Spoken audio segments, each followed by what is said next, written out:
আলোচনাটা কিভাবে শেষ করব আমি খুব টেন্স করতেছি। একটু সংক্ষিপ্ত আলোচনার জন্য আমি বিনয়ের সাথে অনুরোধ করব।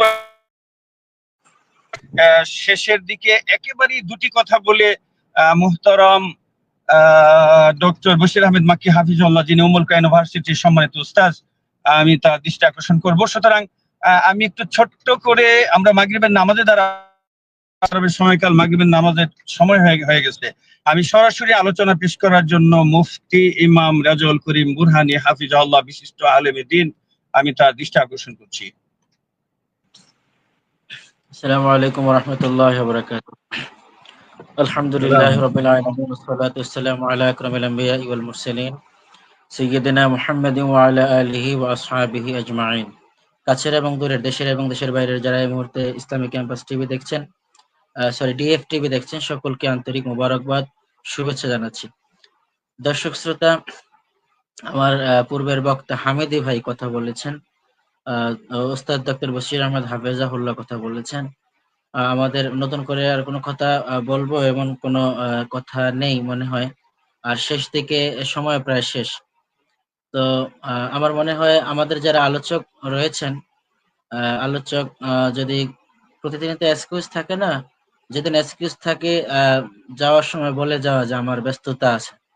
আর না হয় কি যে আমি ঢুকলাম, কথা বললাম, বের হয়ে গেলাম, মানে প্রধান অতিথির মতো আসলাম, চলে গেলাম, এটা একটা অসুন্দর হয়, অনুষ্ঠানে এফেক্ট হয়, এবং যিনি আলোচনা করেছেন ওনার বিষয়টা অন্য আলোচকদের কাছে খুব ন্যারো মাইন্ডের মনে হয়।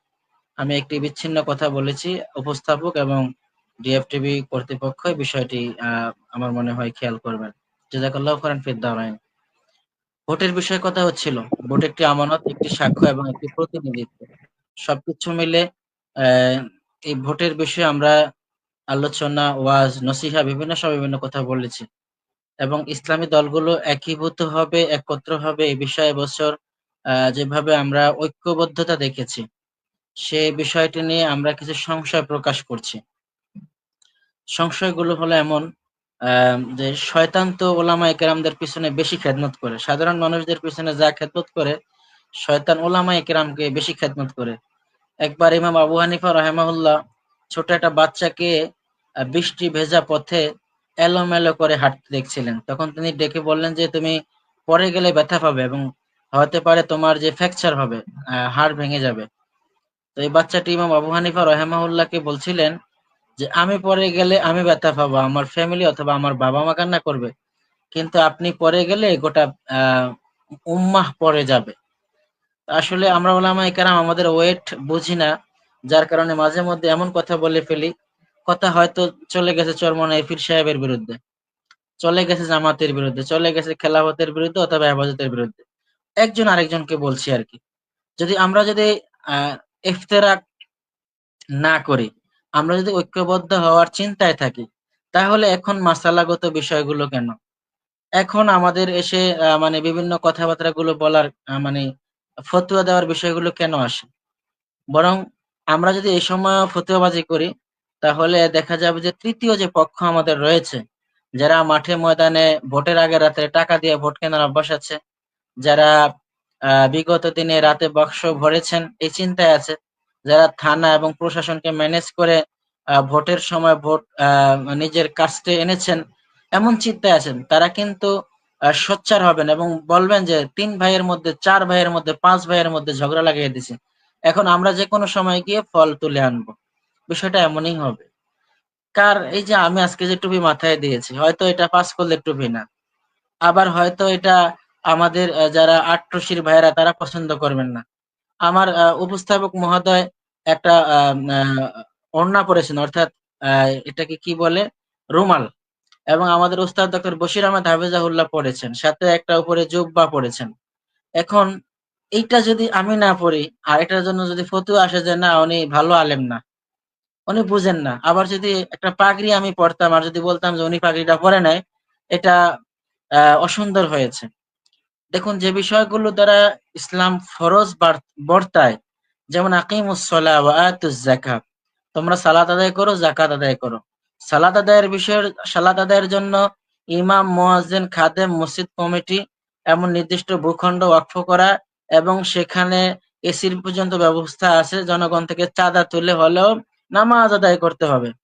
এখন সালাতের জন্য একটা আনুষ্ঠানিকতা তৈরি হয়েছে, অথচ সালাত থেকে শিক্ষা নিয়ে সমাজ পরিচালনার আহ এখান থেকে শিক্ষা গ্রহণ করে সমাজ পরিচালনা করা যেত, কিন্তু সেটা হয়নি। আমরা যদিও ইজতেমা হয়েছে, ঐক্যবদ্ধ হয়েছে ইমামের পেছনে আল্লাহু আকবার আসসালামু আলাইকুম পর্যন্ত, পরে আমরা ইমাম সাহেবকে তালাক দিয়ে দিছি যে এই ইমাম নামাজে চলে, সমাজে চলে না, এই ইমাম মসজিদে চলে। আবার এই ইমামকে চালানোর জন্য কিছু মূর্খ, অসভ্য, বিড়িখোর, মদখোর, গাঁজাখোর, ঘুষখোর এমনকি টেন্ডারবাজ লোকরা মসজিদের কমিটির সভাপতি, সেক্রেটারি, এরা হুজুরকে চালায়। তো এমন হুজুরের পিছনে নামাজ পড়লে আল্লাহ যে বলেছেন ইন্না সলাতা তানহা আনিল ফাহশাই ওয়াল মুনকারি ওয়াল বাগয়, সালাত মানুষকে অশ্লীলতা থেকে হেফাজত করবে, দূরে রাখবে, এটা কখন হবে না। কারণ ইমামের সালাতের স্বাধীনতা নেই, ইমামের সালাতের অ্যাকশন নেই, ইমামের সালাতের বাস্তবায়ন নেই। পক্ষান্তরে সালাত আদায়ের জন্য, একামতের সালাতের জন্য আমরা যা করছি, আন আকিমুদ্দিন, দিন প্রতিষ্ঠার জন্য যে আল্লাহ কথাগুলো বলেছেন, সেক্ষেত্রে আমরা কি পুরাপুরি উদাসীন? আমরা আমাদের মন মতো করে যখন যে অবস্থা আসে, ভাষা আসে, কথা আসে, সেগুলো নিয়ে ঐক্যবদ্ধ হই, কিন্তু আন আকিমুদ্দিনের বিষয় নিয়ে কয়টা মিটিং করেছি আমরা? কোন কোন দল একত্রিত হয়েছে যে ভাই সালাত যেমন একামতের জন্য আল্লাহ ফরজ করেছেন, একামতে সালাত যেমন ফরজ, একামতের দিনও তার চেয়ে বেশি ফরজ। একামতে দিনের জন্য রাসূল সাল্লাল্লাহু আলাইহি ওয়াসাল্লাম একামতে সালাকে জিহাদের ময়দানে পিছিয়েছেন, অনেক সালাকে একত্র করেছেন। আগে আন আকিমুদ্দিন হওয়া দরকার। সেক্ষেত্রে আমরা এসে ওলামায়ে কেরামগণ আহ মানে জঘন্যতম ইফতিরাকে ভুগছি। ইজতামাআল উলামা আন্নাহুম ইয়াত্তাফিকুনা আন্নাহুম লা ইয়াজতামিউন, তারা একত্র হয়েছেন যে আমরা কখনো এক হব না। এরকম যদি হয় তাহলে আমরা যে ঐক্যবদ্ধ হলাম সোহরাওয়ার্দী ময়দানে অথবা অন্যান্য জায়গায়, আমাদের মনে হয় এখন থেকে আমাদের প্ল্যাটফর্ম অনুযায়ী কাজ করা উচিত। জামাত ইসলাম বাংলাদেশ, ইসলামী আন্দোলন যারা নির্বাচন করার মতো যোগ্যতা রাখেন, নিবন্ধন রয়েছে, তারা বসুন, মাঠ অবজার্ভ করে কোন আসন কাকে নির্বাচন করতে দেবেন, এবং যিনি নির্বাচন করবেন, ইসলামী আন্দোলন নির্বাচন করলে বাংলাদেশ জামাত ইসলামী এবং অন্যান্য সংগঠন তার পিছনে কাজ করবে, তাবলীগ, হেফাজত, খেলাফত সবাই ওনার পিছনে কাজ করবে। আবার যদি অন্য জায়গায় জামাতের প্রার্থী উপযুক্ত হয়, গণসংযোগ তার বেশি হয়, সমর্থন বেশি হয়, অন্য সবাই তার জন্য কাজ করবেন। এই জায়গাটা যদি আমরা ব্রড মাইন্ডেড না হতে পারি, যদি আমরা তোর আমাকে প্রার্থী তো নাই, বাসায় শুয়ে ঘুমাই, সানাসুর বাদাম খাই, বিষয়টা যদি এমন হয়, তাহলে আপনার ওলামায়ে কেরাম কিংবা স্বচ্ছ মনের অধিকারী কিংবা যারা হালালকে হালাল মানেন, হারামকে হারাম মানেন, তারা জায়গা মতো যেতে পারবেন না। জায়গা মতো যাবেন তারা যারা ওলামায়ে কেরামের মাঝে সব সময় ইফতেরাক লাগানোর কাজে খুব সূক্ষ্ম কৌশলে কাজ করেন, বামপন্থীদের কাজে লাগে, তারা ওই সময় উঁচু দর পেয়ে বলবে যে কই, ওনারা তো যোগ্য হলে আসতেন, যোগ্য না, আল্লাহ কবুল করেন, আল্লাহর হুকুম ছাড়া কিছু হয়? আল্লাহর হুকুম হয়েছে জন্য আমি এমপি হয়েছি, আল্লাহর হুকুম হয়েছে জন্য আমি চুরি করছি, আল্লাহর হুকুম হয়েছে জন্য আমি পিলখানায় মানুষ মারছি, হেফাজতে মানুষ মারছি, এরা এটাকে আল্লাহর হুকুম ধরে নেবে। আপনি যত ব্যাখ্যা করবেন, এখানে হুকুমের ব্যাখ্যার চেঞ্জ করা যাবে না। প্রিয় সুধী, সারা বিশ্বময় বাংলা ভাষাভাষী যারা ছড়িয়ে আছেন, একটু ভেবে দেখুন, এবারে দেশের বাইরের থেকেও ভোটাধিকার প্রয়োগের সুযোগ থাকবে। সেক্ষেত্রে আমার দেশের তরুণ মুজাহিদ যারা দেশের রেমিটেন্স যোদ্ধা যাদেরকে বলা হয়, আপনারাও আপনাদের ভোটাধিকার প্রয়োগ করতে পারবেন। সেক্ষেত্রে আপনি যে জেলার অধীনে আছেন, সে জেলায় এবছর ইসলামী ঐক্যজোট অথবা ইসলামী সমমনা দলগুলো কার বিষয়ে সিদ্ধান্ত নিয়েছেন, এ বিষয়টি জেনে নিয়ে তাকে ভোট দেওয়ার চেষ্টা করবেন। এজন্য আপনি ইসলাম প্রতিষ্ঠার জন্য একটা ভোট দিয়েছেন, সেটা চরমনাই পীর সাহেব পেয়েছে, জামাত পেয়েছে, না হয় খেলাফত পেয়েছে, না হয় যে কোনো একজন ইসলামী সমমনা ব্যক্তি পেয়েছে। আর যদি আপনি মনে করেন আমার আসনে উপযুক্ত কেউ নাই, ভোটাধিকার প্রয়োগ করা মানে হলো আমার ভোটটা জ্বলে যাওয়া, তাহলে ন্যূনতম 4 জন, 5 জন, 6 জন, 3 জনের মধ্যে যে ব্যক্তি সর্বোত্তম, আমলে ভালো এবং নেতৃত্বে ভালো অথবা সৎ কথা, 3 জনে যদি মিথ্যুক হয়, তার মধ্যে কম মিথ্যুক যে তাকে ভোটটা দিন, 3 জনে যদি চোর হয়, তার মধ্যে কম চুরি যিনি করে তাকে ভোটটা দিন, তাহলে আপনার ভোটাধিকার প্রয়োগ হবে এবং আল্লাহ তাআলাকে বলতে পারবেন যে আমি ভালোটা খুঁজতে চেয়েছি, আমি তো আমার দ্বারা তো সংসদে যাওয়ার উপযুক্ততা নেই, সময় নেই, সুতরাং আমার পক্ষ থেকে একজন সংসদের প্রতিনিধি হিসেবে আমি সুপারিশ করেছি, তাকে প্রেরণ করেছি, সত্যায়ন করেছি, তার বিষয়ে আমি সুপারিশ করেছি। এই বিষয়গুলোতে আমাদের ভোটের আগ পর্যন্ত আমি আরো 3 মাস আগ থেকে বলেছি, নির্বাচনের আগে ওলামায়ে কেরামের এক একজনের মাথার দাম কোটি কোটি টাকা হয়ে যাবে। কেন?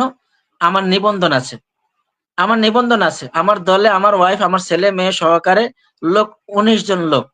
দলের নিবন্ধন থাকায় আমি গিয়া বলবো যে আমার সারা বাংলাদেশে 10 কোটি ভোটার আছে, 10 লক্ষ ভোটার আছে এবং ওই আসন আমি পেয়ে যেতে পারি। এখন আমার সাথে আপনি ঐক্যবদ্ধ হন এবং অথবা আমার সাথে লেয়াজু করেন। তখন তিনি কি করেন, ওনার যা খরচ টরচ হয়েছে এগুলা মেটাবার জন্য 2 কোটি টাকা নিয়ে উনি বসে যান, ওই দলের সাথে মিশে যান। ইতিমধ্যে কোন কোন ইসলামের নাম দিয়ে এত বড় দাড়ি দিয়ে, আমার তো দাড়িগুলো বড় না দেখাইতে পারতেছি না, এত বড় দাড়ি, আবার দাড়ির মধ্যে লাল খেজাবও দেওয়া হয়েছে। এই ব্যক্তিরা গিয়ে ইসলাম প্রতিষ্ঠা করবে না এবং যারা এখনই চুরি চুরি ভাব, দখল দখল ভাব, চাঁদাবাজি ভাব, তাদের সাথে গিয়ে একাকার হাত মোসাফা করছে যে আপনারা না হলে তো আমাদের কোনো ভরসাই থাকে না। একত্রে বসে এখন দোয়া মোনাজাত করছে। কারণ হলো তারা জানে যে আমাদের যে চারিত্রিক অভ্যাস, এতে করে জামাত আমাদের জায়গা দেবে না, হেফাজত জায়গা দেবে না, খেলাফত জায়গা দেবে না, ইসলামী আন্দোলন জায়গা দেবে না। সুতরাং আমরা কোন রকম মিলেমিশে আমাদের এই ইলেকশন একটা যে বরাদ্দ হয়, এই বরাদ্দের টাকা দিয়ে আগামী 5 বছর চলার মতো একটা উপায় উপকরণ হলেই ভালো হয়। এইভাবে তারা চলছেন। শুধু এটি একটি সুন্দর কাজ না এবং এটি একটি ভালো কল্যাণমূলক কাজ মনে হয় না। কারণ এমনটি করলে দিন শেষে ক্ষতিগ্রস্ত হবে ইসলাম, দিন শেষে ক্ষতিগ্রস্ত হবে মুসলিম উম্মাহ।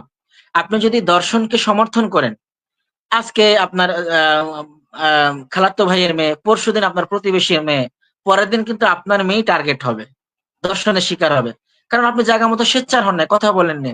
আপনি মনে করছেন যে বিপদে পড়লে জামাত পড়ছে, বিপদে পড়লে চরমনের পীর সাহেব পড়ছে, হেফাজতে মার খেয়েছে, আমাদের সমস্যা কি? মার কিন্তু আপনার কপালেও আছে। সুতরাং আপনি আর কয়কাল মুনাফিকি করবেন, কয়কাল আর প্যাট বিক্রি করে খাবেন, কয়কার আর আল্লাহর কোরআনের আয়াত বিক্রি করে খাবেন? কারণ বক্তব্য দিতে গিয়ে আপনি আয়াত তুলে কথা বলেন, ওয়ালা তাশতারু বিআয়াতি থামানান কলিলা। আপনি কি আল্লাহর কোরআনের আয়াতকে অল্প মূল্যে বিক্রি করে দিবেন? আপনিও তো বড় আয়াত পরে হাদিস পরে বুঝে শুনে কথা বলে শুরু করেন, তারপরে গিয়ে আওয়ামী লীগে যোগ দেন, না বিএনপিতে যোগ দেন, না জাসদ বাসদ রাসদ বামপন্থী এটার মধ্যে যোগ দিয়ে খরচাটা উঠে বাসায় গিয়ে ঘুমান। নির্বাচনের সময় আপনাকে হেজাক লাইট দিয়ে খুঁজে পাওয়া যায় না, কারণ আপনি তো আপনার উদর ভর্তি হয়েছে, ব্যাংক অ্যাকাউন্ট পরিপূর্ণ আছে, আপনার দরকার নেই। এখন আপনি এরকম করছেন। আপনি এরকম করার কারণে জাতির যিনি একেবারে অর্ধশিক্ষিত অথবা কম শিক্ষিত কিংবা নিম্নবিত্ত, তিনি মনে করেন আরে বড় বাজু হুরুজা চলিয়ে গেছে, এবারও মনে হয় হুজুরা যে ঐক্য করছে থাকলো না আর। ওনার মধ্যে যে ব্রেনে যা ঢুকছে, কাউন্সিলিং করার আর কেউ সুযোগ পায় না, উনি গিয়ে আবারও ওইখানে সিলটা মারবে, যে এখানে সিল না মারলে বয়স্ক ভাতার কার্ড পাওয়া যাবে না। সুতরাং ভেজাল করে লাভ কি? এরা কিছু খাক, আমাগরে কিছু দেখ। প্রিয় সুধী, যদি বিষয়টা এমন হয় তাহলে আমরা আবারও পিছনে গেলাম এবং আমরা যে সৌর শাসকের কথা বলছি এবং আমরা যে সৌর শাসনের কথা বলছি এবং আমরা যে বলছি স্বাধীনতার পরে স্বাধীনতা খুঁজে পেলাম না, সেই পরাধীনতা, সেই অন্যের অধীনে থাকা, সবগুলো বিষয় আমাদের এই ললাটের মধ্যে, কপালের মধ্যে ঝুলবে। এজন্য ওলামায়ে কেরাম, আপনি তাবলীগ করেন, হেফাজত করেন, খেলাফত করেন, ইসলামী আন্দোলন করেন, জামাত করেন, কিংবা অন্য কোন ইসলামপন্থীদের সাথে আল্লাহকে আল্লাহ বলে বিশ্বাস করেন, সালাত আদায় করেন এবং নবী মুহাম্মদ সাল্লাল্লাহু আলাইহি ওয়াসাল্লাম কোরআন দিয়ে রাষ্ট্র পরিচালনা করেছেন এই কথা বিশ্বাস করেন, ইসলামে খলিফা রয়েছে এবং আল্লাহ আপনাকে আমাকে ইন্নী জাইলুন ফিল আরদি খলিফা, 2 নম্বর সূরা 30 নম্বর আয়াত, আল্লাহ আপনাকে আমাকে দুনিয়াতে খলিফা হিসেবে প্রেরণ করেছেন, প্রতিনিধি হিসাবে। আমি আপনি এমনি প্রতিনিধি, কিন্তু প্রতিনিধিত্ব করবো আমরা সংসদে, তোর মধ্যে 10 জন মিলে একজনকে প্রতিনিধিত্ব করার জন্য আমরা চয়েস করব। সেই জায়গায় যদি ভুল করি তাহলে আল্লাহ যে খলিফা বলেছেন, এই খলিফার ব্যাখ্যা আমার জীবনে আর লাগলো না, আমি আর খলিফা হতে পারলাম না। এখন আমি হয়ে গেলাম একজন বিকৃত মাল, আমি হয়ে গেলাম পচা মাল, আমি হয়ে গেলাম ফেলে দেওয়া মানুষ। আমি আল্লাহর কাছে যেমন লজ্জিত হব, প্রশ্নবিদ্ধ হব, আলা কুল্লুকুম রাঈন ওয়া কুল্লুকুম মাসউলুন আন রাইয়াতিহি। ওলামায়ে কেরাম এর মধ্যে কিছু ওলামায়ে কেরাম এত বিভাজনে লিপ্ত, আমি ওনাকে সমর্থন দিতে পারি না। উনি যদি তওবা না করে, ফিরে না আসে, কিসের তওবা করবে? উনি তো আমাদের কেবলাকে কেবলা মানে, আমাদের জবাকৃত পশু খায়, আমাদের সাথে নামাজ আদায় করে, তওবাটা কিসের জন্য করবে? তার মধ্যে ওনার ব্যানের মধ্যে এটা ধোলাই করা ঢুকছে, এটা জন্য কেউ ঢুকিয়ে দিছে। সংকীর্ণ মনা কিছু ওলামায়ে কেরামকে নির্বাচনকে কেন্দ্র করে প্রত্যেক ইসলামী সমমনা দল এদেরকে পিছনে রাখেন, 3 নম্বর সারিতে রাখেন। এদের বুদ্ধি এখন নিয়েন না। অনেক সময় নেতা নেতৃত্ব হারান, ক্ষমতা হারান, লজ্জিত হন সাথের চামচাদের কারণে, সহযোগীদের কারণে। এরা একটা ফতোয়া শিখিয়ে দেয়, হুজুর এখন কিন্তু ওদের দলে আর কেউ কিছু বিরুদ্ধে বলে না, আপনি একমাত্র বাংলাদেশে বলেন, বললে যান, ফতোয়াটা দিয়ে যান, মারিয়ে দেন, ঠিক হয়ে যাব।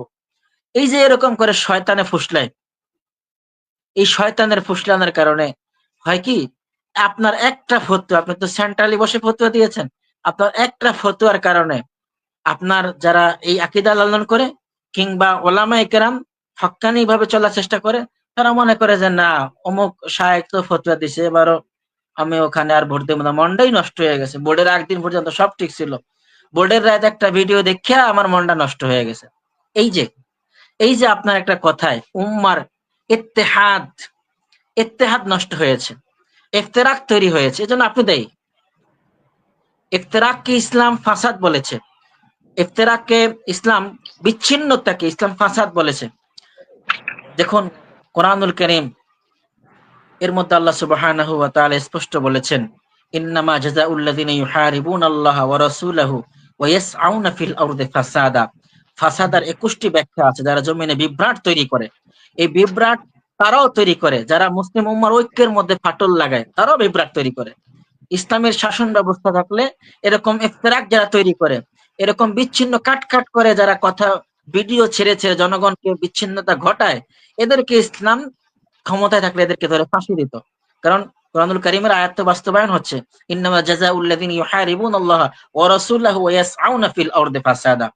মুহাম্মদুর রাসূলুল্লাহ সাল্লাল্লাহু আলাইহি ওয়াসাল্লাম কোনো বিষয়ে ফতোয়া দিলে, মাসালা দিলে, সমাধান দিলে, এই বিষয়ে যদি কেউ কথা বলেন, কোন এক্সকিউজ করেন, কোন কমেন্টস করেন, তার বিষয়ে ফতোয়া তার মাথা দ্বিখণ্ডিত করে দেওয়া।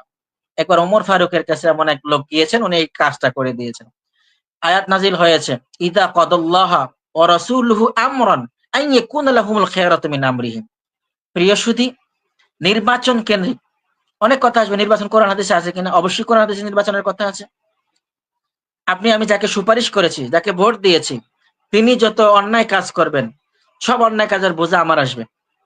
আর যদি আমি যাকে ভোট দিয়েছি, তিনি নির্বাচিত হতে না পারলেও যতদিন নামাজ পড়বেন, সকল নামাজের একটা সদকা জারিয়ার সব আমার আমল নামে আসবে। এবার নামাজিকে ভোট দিবেন না বেনামাজিকে দিবেন, চিন্তা করেন। উনি যদি বিড়ি না খেয়ে থাকেন তাহলে পজিটিভ দিক, উনি যদি সিগারেট না খান পজিটিভ দিক, ঘুষ না খান পজিটিভ দিক, উনি যদি সন্ত্রাসী চাঁদাবাজি না করেন, দখলদারিত্ব না করেন পজিটিভ দিক। ওনার পজিটিভ দিকগুলোকে আমি পুঁজি করে আমি ওনাকে ভোট দিয়েছি। ও নির্বাচিত না হলেও আমার ভোটটি আমি আল্লাহকে দিয়েছি, ইসলাম প্রতিষ্ঠার জন্য দিয়েছি। এবং এখন আমার লাভ কি? আমার লাভ হলো এই ব্যক্তি যত আমল করবে সব আমলের একটা সদকা জারিয়া সব আমি পাবো। কারণ আমি কি জন্য পাবো? আমি সুপারিশ করেছি। আমার সুপারিশে হয় না কিচ্ছু নাই। পৃথিবীতে সকল ভোটে, সকল সমর্থনে, সকল কথা যে পজিটিভ হয়, সকল কথাই যে ভালো হয় এমনটাই নয়। প্রিয় সুধী, সারা বিশ্বময় বাংলা ভাষাভাষী যারা ছড়িয়ে আছে, আমাদের সকলেরই ভোটাধিকার সুযোগ আসছে, ভোটাধিকার প্রয়োগ করার সুযোগ আসছে। এই সুযোগটিকে আমরা পরস্পর পর্যালোচনা করে ইসলামী সমমনা দল যারা রয়েছেন তাদেরকে আমরা উদাত্ত আহ্বান করছি, জনগণের সাথে এভাবে মিশে যাওয়া দরকার যেন জনগণ মনে করে হুজুর আমার জানাজা পড়াতে আসেন নাই, কাফনের কাপড় দিবেন, বাঁশ কাটবেন, কবরে নামবেন। মুহাম্মদুর রাসূলুল্লাহ আব্দুল্লাহ ইবনে উবাই ইবনে সালুলের কবলে নেমেছেন। রাসূল জানতেন এটা চূড়ান্ত মুনাফিক, বাটপার। রাসূল নিজে জামা দিয়েছেন আব্দুল্লাহর ওসিয়ত রক্ষার্থে, কান্নাকাটির জন্য। রাসূল জানতেন যে জানাজা পড়ানো ঠিক হবে না, তারপরেও তিনি জানাজা পড়িয়েছেন। রাসূল সাল্লাল্লাহু আলাইহি ওয়াসাল্লাম বলছেন ওমর যে আপনি জানাজা পড়েন না, আপনি দোয়া করেন না। রাসূল সাল্লাল্লাহু আলাইহি ওয়াসাল্লাম বলছেন আমি 70 বারের বেশি যদি দোয়া করলে আল্লাহ ক্ষমা করে দেন, তাইলে আমি রাজি আছি দোয়া করতে, আল্লাহ যদি তাকে মাফ করে দেন। আপনারা এই উদার মনটা নিয়ে আল্লাহর হস্তে ইসলামী আন্দোলন বাংলাদেশ, জামাতে ইসলাম এবং হেফাজতে ইসলাম, অন্যান্য যত দল আছে আমি যাদের নাম বলতে পারি না, দুঃখ প্রকাশ করছি, এই উদার বড় মনটা নিয়ে, ব্রড মাইন্ড নিয়ে মাঠে নামেন, কাজ করেন। জনগণ যেন মনে করে হুজুর আমার বাসায় আগুন নিবানোর জন্য আসছে, হুজুর আমার বাসায় অনুদান দেওয়ার জন্য আসছে, হুজুর দাওয়াত খেতে আসছে, হুজুর জানাজা পরে হাদিয়া নিতে আসছে, বিয়ে করে টাকা নিতে আসছে। এই মাইন্ডটা যেন জনগণ ফেলে দেন। আল্লাহ তাআলা আমাদের বুঝে আমল করার তৌফিক দান করুন। হাদা মা ইনদি ওয়া ইলমু ইনদাল্লাহ আলাইহি তাওয়াক্কালতু ওয়া ইলাইহি উনীব। আসসালামু আলাইকুম ওয়া রাহমাতুল্লাহি ওয়া বারাকাতুহু। ওয়ালাইকুম আসসালাম ওয়া রাহমাতুল্লাহি ওয়া বারাকাতুহু। জাযাকাল্লাহ খাইর ইয়া শাইখুল কারীম আল আজিজ। আমি শেষ আলোচনা 2-4 মিনিটের মধ্যে শেষ করবার জন্য মুহতারাম ডক্টর বশির আহমেদ মাক্কি হাফিজাল্লাহর দৃষ্টি আকর্ষণ করছি। আসসালামু আলাইকুম। وعليكم السلام ورحمة الله. إن الحمد لله والصلاة والسلام على رسول الله وعلى آله وصحبه أجمعين. أما بعد قال تعالى إن الله يأمركم أن تودوا الأمانات إلى أهلها وإذا حكمتم بين الناس أن تحكموا بالعدل. ইতিমধ্যে আমাদের এই প্রোগ্রামের রুহুল আমিন খান সাহেব, হামিদি সাহেব, লাস্টে বোরহানি সাহেব কথা বলেছে। আসল কথা হচ্ছে আমরা যে গণতন্ত্র ভোট করছি, ইসলামে এটা কতটুকু রায় দিয়েছে।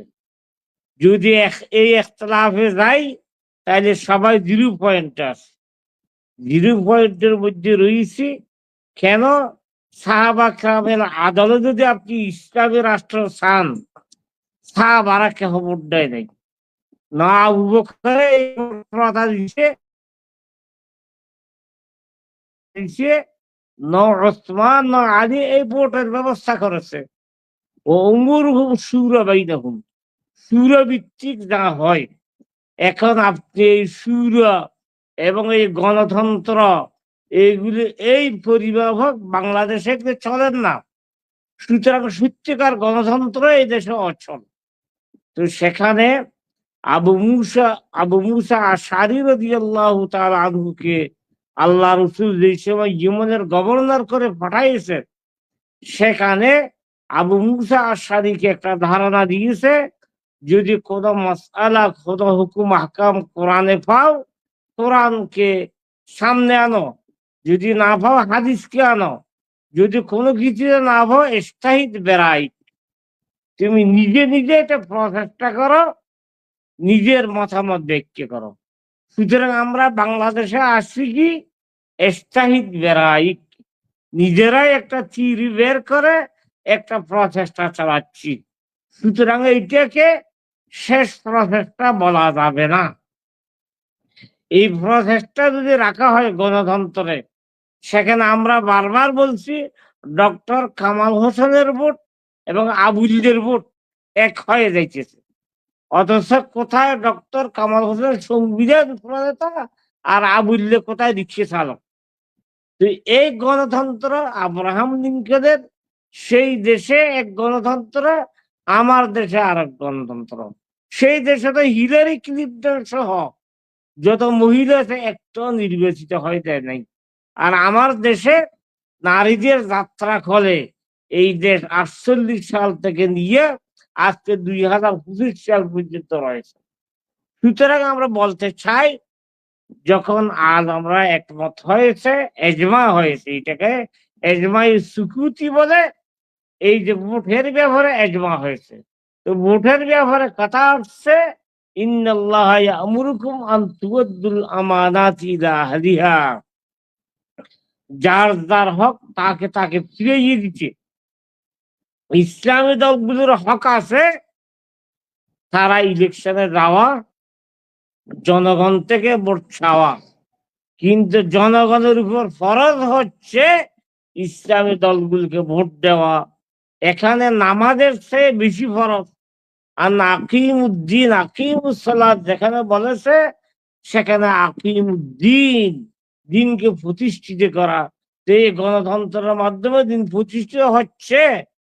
এই যে বিভিন্ন আবুলেরা ভোট দিয়ে দিতেছে, পুরো কোথায় বামপন্থী না ডানপন্থী গণতন্ত্র নাম দিয়া, যে কি নাম, জাতীয়তাবাদ, ধর্ম নিরপেক্ষতাবাদী, সূর্যপন্থী, এরাই যে সারা বিশ্বের বাংলাদেশ নামক একটা ক্ষুদ্র রাষ্ট্রকে শাসন করার জন্য, এই দেশের পয়সাগুলো বাহিরে নিয়ে যাওয়ার জন্য, তারা নিজেরাই উদর পূর্তি করার জন্য যে যে ব্যবস্থা চালু করতেছে, এই ব্যবস্থা ইসলামী দলগুলো মানবে কেন? আমাদের কথা হচ্ছে এইগুলো মানবে কেন? এইগুলো মানা কি আপনার উপর আমার উপর ফরজ? সুতরাং সমস্ত ইসলামী দুর্বল মিলিয়ে একটা থিওরি বের করেন, একটা থিওরি বের করেন কিভাবে ইসলাম কায়েম করা যায়।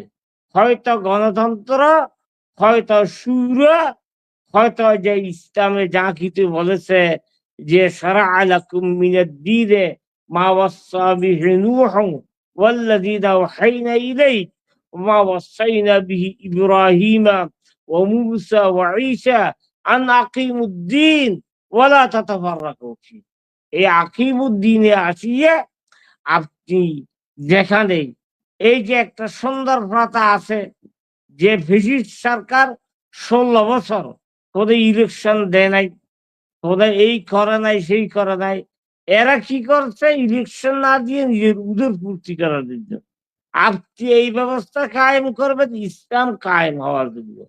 যদি সমস্ত ইসলামী দল মিডিয়া টিভিতে গিয়া টিভি দখল করিয়ে একটা বক্তৃতা দেয় আজকে আমরা দেশের শাসনভার গ্রহণ করছি, তোমরা সেনাবাহিনী আসিয়া ঠেকাও মানুষকে, তোমরা এই যে কেউ প্রতিরক্ষা দপ্তরে গিয়া সেনাবাহিনীর প্রধান হয়ে আমরা এই দেশকে শাসন করব আল্লাহর আইনের ভিত্তিতে। এখানে কোনো ভোট লাগবে না, কোনো মানুষের মতামত লাগবে না। যত মতামত আছে 71 সালে শেষ হয়ে গেছে, যত মতামত আছে 2024 সালে শেষ হয়ে গেছে। এখন আর কোন মতামত চলবে না, একমত চলবে। সেটা কি? ইন্নাদ দীন ইনদাল্লাহিল ইসলাম ওয়া ইয়াবতাগি গায়রাল ইসলাম দীনান ফালান ইউকবালা মিনহু ওয়া হুয়া ফিল আখিরাতি মিনাল খাসিরিন। এই মত হবে একটা, ওয়ালাহু আসলামা মান ফিল আরদে তাওআন ওয়া কারহা। মত হবে একটা, ইয়া আইয়ুহাল্লাযীনা আমানু দুখুলু ফিস সিলমি কাফা ওয়ালা তাত্তাবিউ খুতুওয়াতিশ শায়তান। মত হবে এই একটা, ওই যে হাকামতুম বাইনান নাস আন তাহকুমু বিল আদল। এই মত হবে একটা, আমাল ইয়াহকুম বিমা আনজালাল্লাহ ফাউলাইকা হুমুল কাফিরুন ফাউলাইকা হুমুল ফাসিকুন ফাউলাইকা হুমুজ জালিমুন। এই মত হবে একটা। আর কোন মতামতের আমরা পরোয়া করি না, যত মত তত সব বাদ। একমাত্র ইসলামী শাসনে আমাদের কল্যাণ, আল্লাহর আইন মানা, আল্লাহ রসুলের আইন মানা, আল্লাহ রসুলের ইতাআত করা, আল্লাহর ইতাআত করা। ওমান ইউতিইল্লাহ ওয়া রাসূলাহু ফাকাদ ফাযা ফাওজান আযীমা। এই তন্ত্রের ভিত্তিতে যদি সমস্ত দেশের আলেম উলামা সহ একমত হয়, সবাই তো এক হবে না, সবার বক্তৃতার মাধ্যমে এটি ফুটে উঠছে। ম্যাক্সিমাম আলেম এক হলে হবে, 3 ভাগের 2 ভাগ আলেম এক হলে হবে। আল উলামা ইউহাক্কিমুন ওয়াল হুকামা ইউনাফিযুন। আলেমরাই আইন প্রণেতা হবে আল্লাহর এবং আল্লাহর হুকুমের ভিত্তিতে, আল্লাহ রসুলের হুকুমের ভিত্তিতে আইন প্রণয়ন করবে। যে সরকার, সেই সরকার এটা তনফিজ করবে, বাস্তবায়ন করবে। যে সরকার বাস্তবায়ন করবে না তাকে ক্ষমতায় থাকার কোনো অধিকার নেই। মুসলমানরা তাকে ক্ষমতার অধিকার দিবে না, দেশবাসী মুসলিম যদি হয় তারা আর অধিকার দিতে পারবে না। যত অধিকার সব শেষ হয়ে গেছে, এক অধিকার চলবে আল্লাহর আইনের ভিত্তিতে, আল্লাহ রসুলের আইনের ভিত্তিতে। এই যে কনসেপ্টটা যদি আজকে সমস্ত মুসলমানরা ধরতে পারে, ইনশাআল্লাহ তারা দুনিয়ায় কামিয়াব হবে, আখিরাতে কামিয়াব হবে। তারা দুনিয়ায় মান আমিলা সালিহান মিন যাকারিন ওয়া উনসা ফালানুহইয়ান্নাহু হায়াতান তাইয়্যিবা। যেটা আল্লাহ বলেছে যে এটা সবগুলো আমাদের সালেহ। আপনি বক্তৃতা বিক্রি করেন, এটা আমাদের সালেহ। আপনি ক্ষমতা দখল করিয়া ইসলামী আইন প্রণয়ন করলেন, এটাকে আমাদের সালেহ নয়, বরং এইটা সমস্ত আমাদের সালেহের নেতা। সমস্ত ভালো কাজের এইটাই হচ্ছে দেশকে সন্ত্রাস থেকে বাঁচা। তো বামপন্থীরা তো এটা চাইতেছে, একটা কি করা, যে সন্ত্রাস দূর করা, মস্তানি দূর করা, এটা সবাই চাইতেছে। আর তার ইসলামী দল অন্য দলের পার্থক্য কি? এই পার্থক্য এইটাই, আমি সন্ত্রাসও দূর করবো আল্লাহর আইনের এত আসিয়ে। যদি এইটা না চাই, যত সন্ত্রাস দূর করি, যত সমাজের সেবা করি, আমার ইয়াবতাগি গায়রাল ইসলাম দীনান ফালান ইউকবালা মিনহু। এটা কখনো কবুল হবে না। ইহুদিরা, খ্রিস্টানরা বর্তমান সমাজের খেদমত বেশি করতেছে। হিন্দুরা, বৌদ্ধরা, খ্রিস্টানরা এরা সমাজ চায়, দুনিয়াকে বেহেশতে পরিণত করতে চায়, কিন্তু ফালান ইউকবালা মিনহু কখনো কবুল হবে না। এটা ওয়া ফিল আখিরাতি মিনাল খাসিরিন, তারা পরকালে ক্ষতিগ্রস্ত।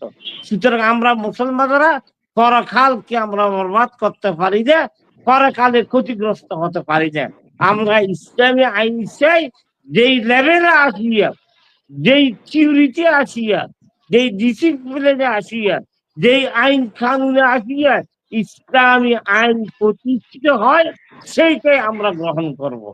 আমরা গণতন্ত্র জাযাকাল্লাহ খাইর, সেখানে প্রিয় রাখবো, মোহতারাম। তীব্র গণতন্ত্র রাখবো, সেখানে সমস্ত আলেমদের মতামত রাখবো। আল্লাহ তাআলা আমাদের হাইয়াকাল্লাহ। সবাইকে তৌফিক দান করুন। বারাকাল্লাহু ফীকুম, জাযাকুমুল্লাহ খাইরা, ওয়া আহসানাল্লাহু ইলাইকুম, ওয়া সাদ্দাদাল্লাহু খুত্তাতাকুম, ওয়া ইয়াসসারাল্লাহু উমুরাকুম আদ-দুনিয়া ওয়াল আখিরাহ। আসসালামু আলাইকুম ওয়া রাহমাতুল্লাহি ওয়া বারাকাতুহু। ওয়ালাইকুম আসসালাম ওয়া রাহমাতুল্লাহি ওয়া বারাকাতুহু। জাযাকাল্লাহ খাইর। Thank you so much everyone. আজকের মতো আমরা অনুষ্ঠানটিকে এখানে শেষ করতে চাই।